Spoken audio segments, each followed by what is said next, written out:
что, народ, давненько мы не виделись, правда? Вообще, стоит сказать, что, на мое удивление, данная серия видеороликов на моем канале будет не вписываться вообще в весь контекст моего канала.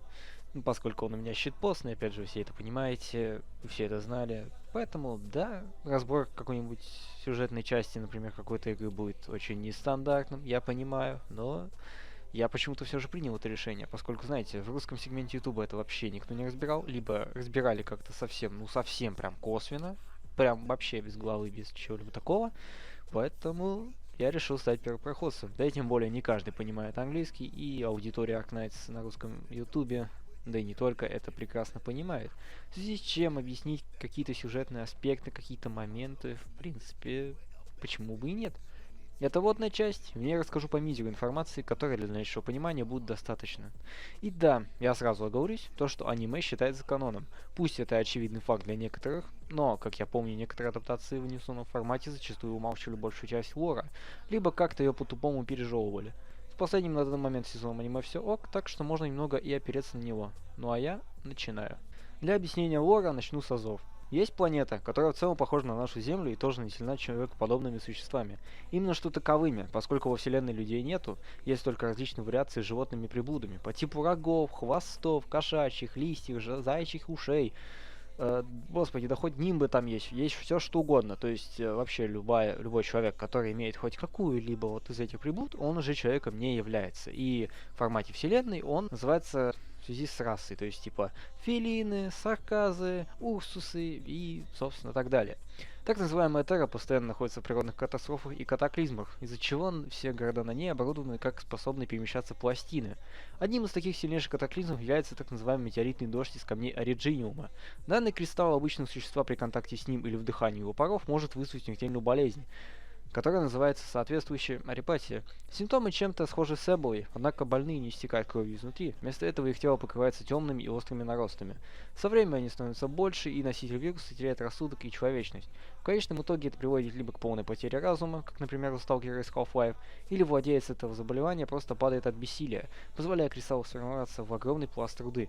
И что забавно, но производные камни от этого самого режима являются местной в игровых рамках валютой, а если быть точнее, то арандум, который как раз таки вам понадобится накрутки в игре, но это уже игровой аспект, и разбирать его как-то тут я не буду. И да, я не зря упомянул передвигающиеся города. Сами по себе города — это различные государства, со своими внутренним устройством и политикой. Вся заваруха началась в Урсусской империи, некий аналог российской. В свою очередь здесь проживает, как ни странно, русскоговорящее население медведей, потому что Урсус с латинского медведь. Логично. Да, и медведь является символом Российской Федерации, поэтому почему бы и нет. Империя — это, скорее всего, консервативная во главе с ультраправым правительством, которое изгоняет всех больных арепатией граждан скитаться по трущобам. В ответ на такое свинское отношение к больным гражданам, не менее радикальная группировка Union хочет дать ответ гнившему правительству и насильственным путем сменить власть. Противовесом этому будет выступать фармацевтическая компания Rhodos Island, которая хочет остановить кровопролитие и решить все мирным путем. Но об этом уже в другой части. В целом, на эту вводную часть сюжета можно, в принципе, и окончить. Именно тот кусок, который я рассказал, будет вам пока что достаточен. Лично я так считаю. Теперь в вопросе о каноне. Считаются ли комиксы от Йостар каноном? По моему сугубо личному мнению, частично да. Я их читал, и из раза в раз не мог как-то адекватно скомпоновать в ту историю, которую мы на данный момент имеем. С одной стороны, да, это не сама сюжетная линия, а лишь сайт-стори персонажей, какие-то мелкие зарисовки из их жизни и быт в Родосе. Пример манга по Black Steel, местный ЧВК, где раскрываются личностные качества некоторых оперативников. Но без них бы основной сюжет особо и не изменился. Также немаловажно, что в самой игре тоже есть различные сайт-стори и ивенты, которые в свою очередь тоже раскрывают предысторию персонажей, как и основных, так и второстепенных.